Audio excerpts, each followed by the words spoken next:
obviously there is a strain of this coronavirus, because there are many coronaviruses, which appears to be different.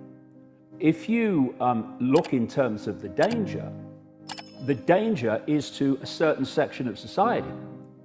Mainstream doctors, I watched an interview with one in America only 2 or 3 days ago, and they're saying, well, just to put into context, 80% of people that are diagnosed with coronavirus have, and this is his quote, very mild symptoms. The ones that are in danger, and by the way, in danger from any virus, including the classic flu, are those that have compromised immune systems.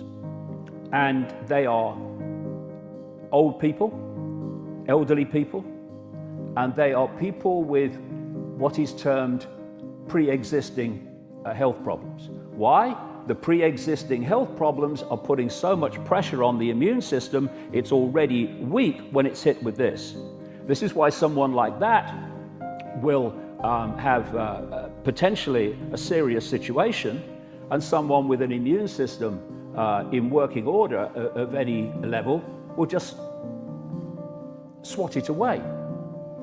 And another point, you know, have we not learned yet to take what the authorities tell us with a pinch of salt until it's proved otherwise? There was a lady called Dr. Deborah Blix. She's the White House coronavirus coordinator. She said in a press conference 2 days ago that 96% plus of those who have been tested for coronavirus in South Korea were negative.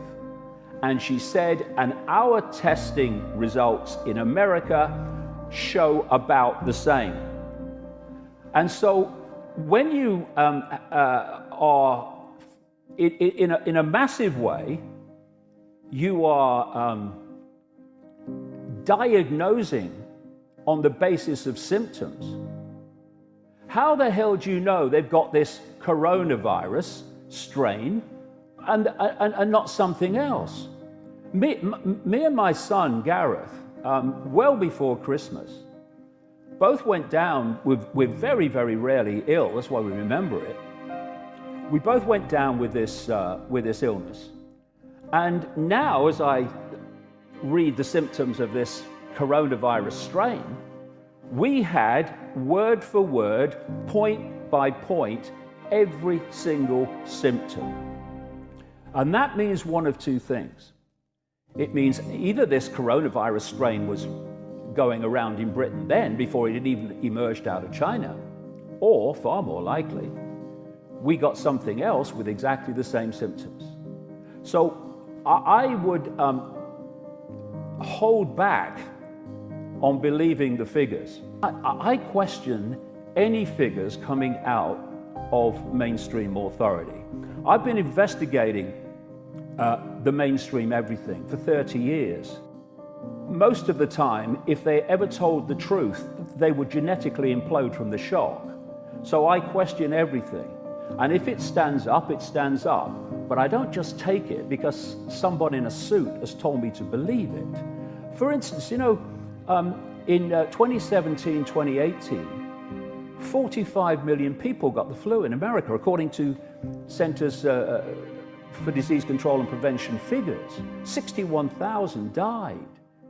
Where was the hysteria then? 61,000 people died. The point is, though, this is the point.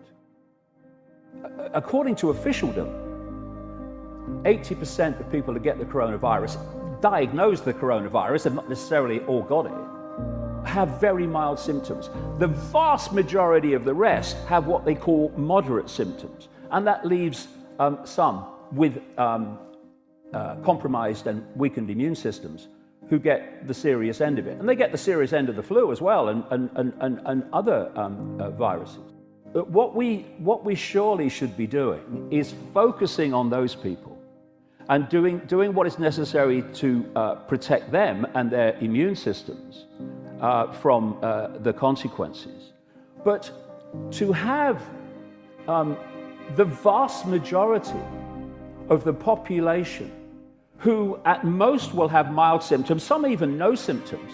I mean, I remember this story. One of the first Scottish people to get the virus was interviewed on a BBC local radio station. And he said, well, I had a bit of a mild fever. Well, what's that?